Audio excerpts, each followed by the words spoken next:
One of the biggest and most anticipated Indian movies in 2023 has finally arrived after probably the most tumultuous journey ever since its teaser dropped. Whenever a movie focuses on the revered part of our history or attempts to adapt some of our most sacred epics, there is bound to be expectations, and with expectations comes an inevitable case of people either being satisfied or completely distraught at the abomination that they are witnessing. We went from thinking that this movie is bound to be a train wreck from the teaser to believing that there are actual changes taking place with its special effects with the trailer to finally concluding that the makers may have just masked its several issues by making most of the frames extremely dim with its final action trailer. This oscillating and unpredictable experience, the heavy marketing, the huge advance booking the movie has received, all of it became this concoction of several opinions that piqued everyone's interest. Or what exactly are the makers cooking with this project? Adipurush, directed by Om Raut, is based on the epic Ramayan by Valmiki. Upon Kekai's wish that her son Bharat becomes king, she requests her husband Dashrath to send Raghav on exile for 14 years. Raghav, played by Prabhas, humbly accepts this, and his brother Shesh, played by Sunny Singh, and wife Janki, played by Kriti Sanon, accompany him on this journey. The core focus of the film is how Raghav, with the aid of the Vanar Sena, rescues Janki from the shackles of Lankesh, played by Saif Ali Khan, a Shiv Bhakt and demon king who abducted Janki dressed as an ascetic and keeps her bound and hopeless in Lanka. Here's me telling you the good and bad aspects of the film so that you guys can ultimately decide whether to watch Adipurush in theaters or not. The good. The music and background score. The saving grace of the film and its best quality is undoubtedly the music composed by Ajay Atul and the score formulated by Sanchit and Ankit Balhara. Even though I communicated as the marketing snippets were being put out there that it was partially disappointing that an anticipated film like this also has a music album which has a remix song like the classic Ram Siya Ram, but I have to say when you see the film on the big screen and the single Jai Shri Ram plays in the background as Lord Ram leads the Vanar Sena as they cross over the Setu, it really does invigorate and pump you up for the ultimate battle ahead. There is also something extremely melodious about Tu Hai Sheetal Dhara sung by Sonu Nigam and Shreya Ghoshal that is representative of the longing Janki has for Raghav and this boundless love that they have for one another eventually having a beautiful culmination. The best, however, in my eyes is the score that assists Ravan that really does heighten the otherwise underwhelming visuals. The score is indicative of his evil intentions and does so much for the film. The same holds true for the music assisting Hanuman as he flies for the first time to Lanka and goes to retrieve the Sanjeevani booty as well. I wonder how disastrous it would have been had the music not been as impressive because your perception of the film's visuals on a laptop, a desktop, a mobile phone or the big screen is going to be exactly the same. Quite contrary to what some of the trade analysts or samosas want to convince you to believe.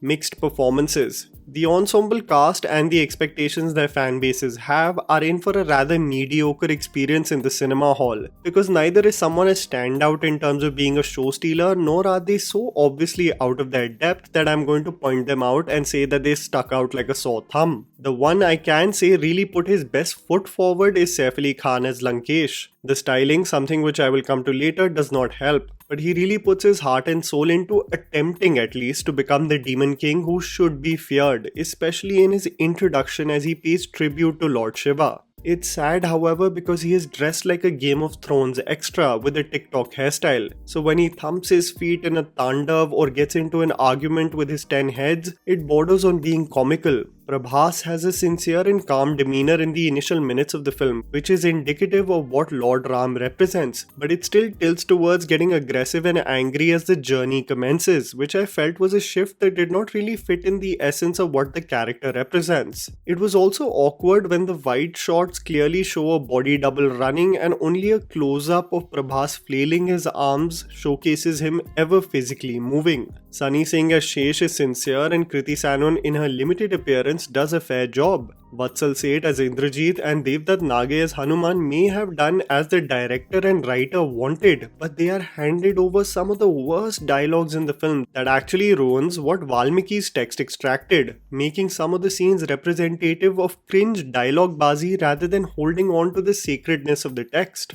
As the original source material has to cover so many characters, the ensemble cast comes in and out of the narrative, not giving the wings for me to really boast about an individual per se. The underwhelming aspects. Cringe-worthy dialogue bazi. I was baffled by some of the dialogues written for this film that reflects a mass commercial action film more than an ancient text being given its utmost respect. As Hanuman meets Janki in Lanka, Ravan's general states, "Tere bua ka bagicha hai kya, jo hawa khane chale aaya?" When Indrajit burns Hanuman's tail, he says, "Jali na, abhi to aur jalegi." Hanuman replies, "Kapde tere baap ka, tel tere baap ka, jalegi bhi tere baap ki."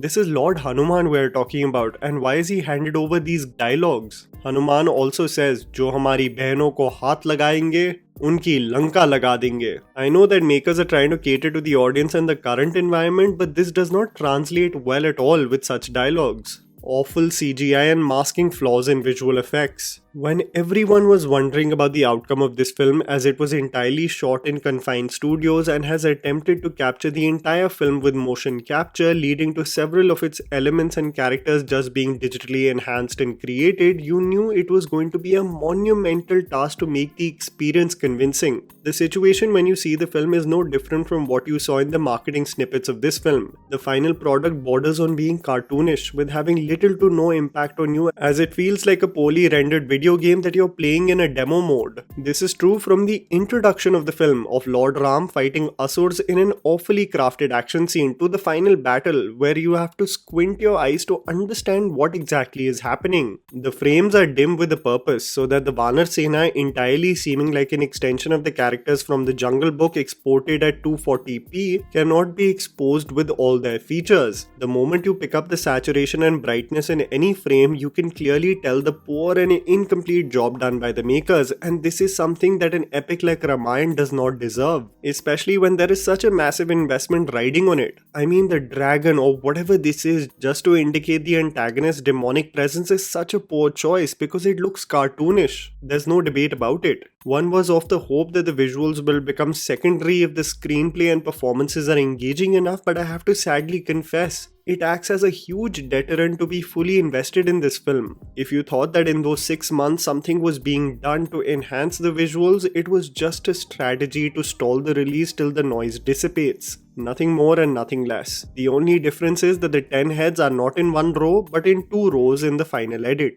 Volume of the text and fitting it in a movie. The classic Ramayan created by Ramanand Sagar carried on for 78 episodes, and this is reflective of the volume of the epic and the sheer number of characters that it has to focus on. The journey to Lanka brings several key plot points and characters in front of Raghav, and with the running time of being just under 3 hours, the movie cannot fully do justice to the epic, as it almost has to skim past some of the most riveting and emotionally engaging parts of the storyline. The desperate need of Kekai is a footnote. The case of Sugriv and Bali is laughable. The event and scuffle with Surpanakha is cut too short and abrupt. The characters of Indrajit and Kumkaran are side characters. The delusion that seeps in Ravan's mind and how his brothers try to warn him of the threat that looms does not exist. It all seems to be subplots that are simply brushed upon rather than having that holistic impact that Ramanand Sagar series format had the luxury to formulate. But more importantly, the animated feature in 1992 directed by Yugo Sako with a running time of just 2 hours and 15 minutes had a much larger impact while still focusing on those several subplots. This Om Raut attempted magnum opus just does not compare. A character like Kumkaran is sadly treated like some sidekick villain, absolutely devoid of shedding light on his might and intellect. The less I say about the battle of Sugriv and Bali, the better. The sequence really does look like a demo version of a mobile game or an expansion pack of Temple Run. It's absolutely baffling where the investment went in this film. The issue is not the effort being made by the actors, but the overconfident vision of a director who thought he could get away by doing the bare minimum and paper over the obvious problems by hiding behind a sacred text that is revered by an entire nation, safeguarding one's incompetence behind God, knowing very well that any form of criticism will be labelled as anti-Hindu or anti-India. The introduction excerpt of this film states that if you think this adaptation does not do justice to the original text, then read the original epic by Valmiki. And if the makers themselves are saying this, then what's stopping you? And that was the video, guys. Write down in the comments below what you thought about Adipurush. Please don't forget to follow me on Instagram, the handle's right in front of you. Follow me at JammyPants4. Also, please support us by smashing the like button and subscribing to our channel for weekly content ahead. Thank you for watching.